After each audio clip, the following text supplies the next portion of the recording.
একটু ধরে থাকেন, ছবি নেব।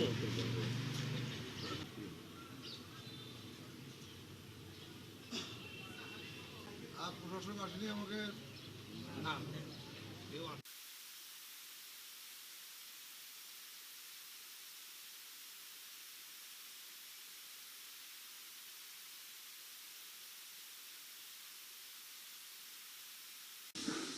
মহান স্বাধীনতা যুদ্ধের ঘোষক বীর মুক্তিযোদ্ধা, বৃহত্তম বহুদলীয় গণতন্ত্রের প্রবর্তক, বিএনপির প্রতিষ্ঠাতা চেয়ারম্যান শহীদ রাষ্ট্রপতি জিয়াউর রহমানের ৪৫তম শাহাদত বার্ষিকী উপলক্ষে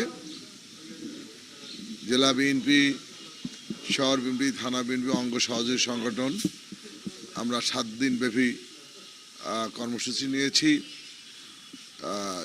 আমরা গতকালকে বগুড়া জেলার প্রত্যেকটি মসজিদ আমরা শহীদ রাষ্ট্রপতি জিয়াউর রহমানের জন্য বাদ জুম্মা দোয়ার ব্যবস্থা করেছি। বগুড়া জেলায় ইউনিয়ন, ওয়ার্ড, থানা, পৌরসভা, শহর প্রত্যেকটি জায়গায় যে মসজিদগুলো রয়েছে মসজিদে দোয়া খায় রয়েছে। আজকে শহীদ রাষ্ট্রপতি জিয়াউর রহমানের শাহাদত বার্ষিকী উপলক্ষে দলীয় কার্যালয়ে দলীয় পতাকা অর্ধনমিতকরণ এবং কালো পতাকা উত্তোলনের মাধ্যমে আমরা দিনটির কার্যক্রম শুরু করেছি।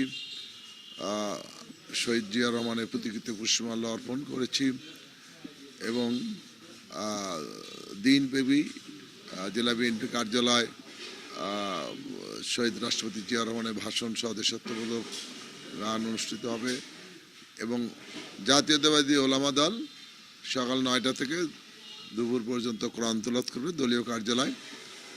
শহীদ রাষ্ট্রপতি জিয়াউর রহমানের শাহাদত বার্ষিকী এবং যেহেতু আমাদের ঈদুল আজহা ৩ দিনব্যাপী আমরা পালন করে থাকি, আজকে ৩য় দিনে আমরা আমাদের প্রিয় নেতা শহীদ রাষ্ট্রপতি জিয়াউর রহমানের জন্য আমরা কুরবানি দিয়েছি এবং সকাল 10টায় শহীদ জিয়াউর রহমান শিশু হাসপাতাল যেটি রয়েছেন সেখানে ফ্রি চিকিৎসা ক্যাম্প অনুষ্ঠিত হবে এবং আমরা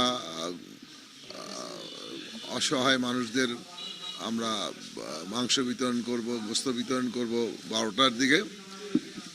বাদ জোহর আমরা শিশু পরিবারে আমরা খাদ্য বিতরণ করব। সরকারি যে শিশু পরিবারটি রয়েছে সেখানে আমরা খাদ্য বিতরণ করব বাদ জোহর।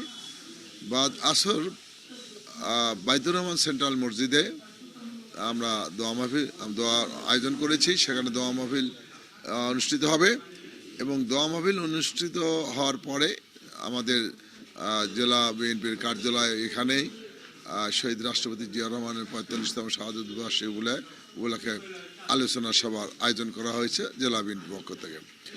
এছাড়া আমাদের আগামীকাল থেকে শহর বিএনপি, থানা বিএনপি এবং বিভিন্ন অঙ্গ সংগঠন, যুবদল, ছাত্রদল, স্বেচ্ছাসেবক দল, কৃষক দল, মহিলা দল, ওলামা দল, মৎস্যজীবী দল, তাঁতি দল প্রত্যেকেই কর্মসূচি হাতে নিয়েছেন। সেই কর্মসূচি আগামী ৪ তারিখ পর্যন্ত অনুষ্ঠিত হবে। তো এই হলো আমাদের 7 দিনব্যাপী কর্মসূচি। এটি প্রত্যেকটি থানা এবং আমাদের পৌর কমিটিগুলো, শহর কমিটি এগুলো আমরা তাদেরকে নির্দেশনা দিয়েছি যে যথাযোগ্য মর্যাদায় এই কর্মসূচিগুলো যেন পালিত হয়।